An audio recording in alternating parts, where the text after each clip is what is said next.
You finally did it. Your baby fell asleep in your arms, you tiptoe across the room, making sure there is absolute silence. You lay him in the crib with the precision of a surgeon and sneak out. But exactly 5 minutes later, his eyes fly open and the desperate crying begins. Most people will say he has colic or that you spoiled him, but neuroscience says otherwise. Your baby isn't manipulating you. He is executing a biological survival program that most parents ignore.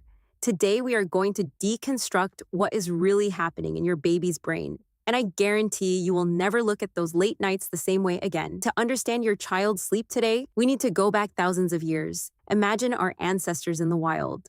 For a baby back then, being left alone in silence and darkness meant abandonment and predators. When you create absolute silence, his primal brain panics. That is why, to him, silence is the sound of danger. Like in the womb, he heard your blood flow and your heartbeat at 90 decibels, which is louder than a vacuum cleaner. That is why white noise works. You are activating a cellular memory of safety, telling his brain, you are safe. There is a myth that healthy babies should sleep perfectly still, but if you look closely, he twitches and makes faces. That is not pain. It is active sleep. Newborns spend 50% of their time in REM sleep. The brain is literally building neural highways, processing everything it felt. This light sleep is a defense mechanism to ensure the baby doesn't forget to breathe. But why does he wake up the moment he touches the mattress? Because of gravity and neurochemistry. In your arms, the warmth and pressure release pure oxytocin. When you pull him away, the drop in temperature triggers an alert, and the lack of physical boundaries activates the Moro reflex. Holding him is not a bad habit. It is biology. You are two bodies programmed to regulate each other's vital signs. Like experts call the first 3 months the fourth trimester. Our babies are born too early compared to other mammals. Your arms are not a luxury. They are an extension of the womb.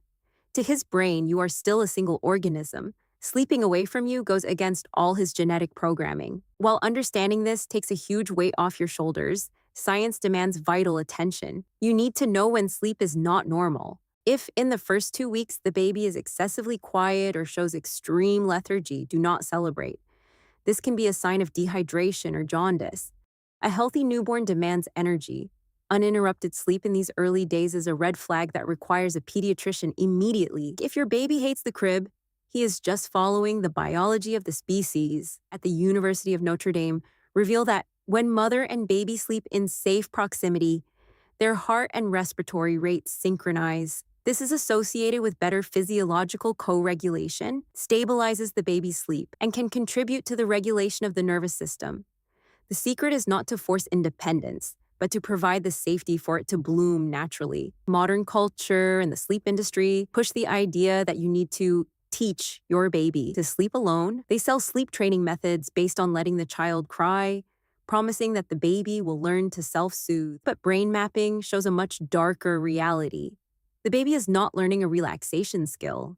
He is entering an energy preservation state that clinical psychology calls learned helplessness. When a desperate cry is systematically ignored, the baby's limbic system, the primal center of emotions, collapses. The brain is quickly flooded with cortisol, a highly toxic hormone for a developing nervous system. The baby eventually stops crying and sleeps, not because he found peace or mastered independence. He goes silent from extreme exhaustion, shutting down external responses to protect the organism from a total collapse. The hidden danger lies in what we cannot see. Physically, the baby may seem asleep and peaceful in the crib, but clinical studies reveal that in the dark, his heart rate and stress levels remain skyrocketing. Biology explains why infant self-soothing is a hoax. The true ability to calm oneself requires a highly developed prefrontal cortex. This is the brain region responsible for logical control and impulse regulation. The anatomical detail that guesses ignore is this.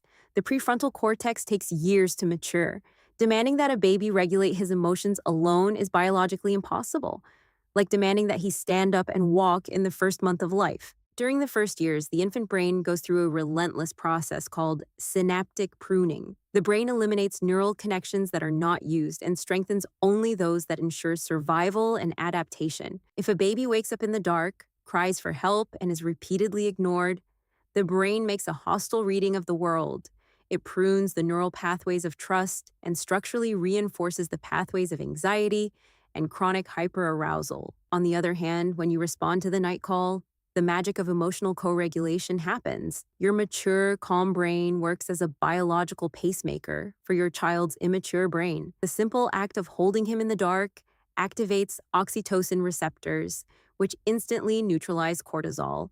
You are not just surviving another sleepless night, you are doing real-time neural engineering. By offering this constant holding in the early hours, you are not creating a dependent adult. You are literally building the hardware and neural architecture of a person who will have unshakable security to face the world in the future. However, remember, safety comes first. If you choose to sleep near your baby, strictly follow the protocols: firm mattress, no gaps, no heavy pillows, and zero alcohol or tobacco. To summarize what we learned today and transform your upcoming nights. First, remember that absolute silence scares the primal brain, so use white noise to your advantage to recreate the safety of the womb. Second, holding is not spoiling. It is a neurochemical necessity. Use your own body to regulate your baby's heartbeat and temperature. Third, and most importantly, responding to a cry is not creating a bad habit. It is the only way to build the neural pathways of trust. Continuous and independent sleep will come, but only when your child's brain is biologically ready for it. Until then, know that you are not doing anything wrong. You are the pacemaker, the shelter, and the safety he needs to grow strong. Subscribe to the First Time Guide. We are here to replace guesswork with science and make your parenting journey much lighter. See you in the next guide.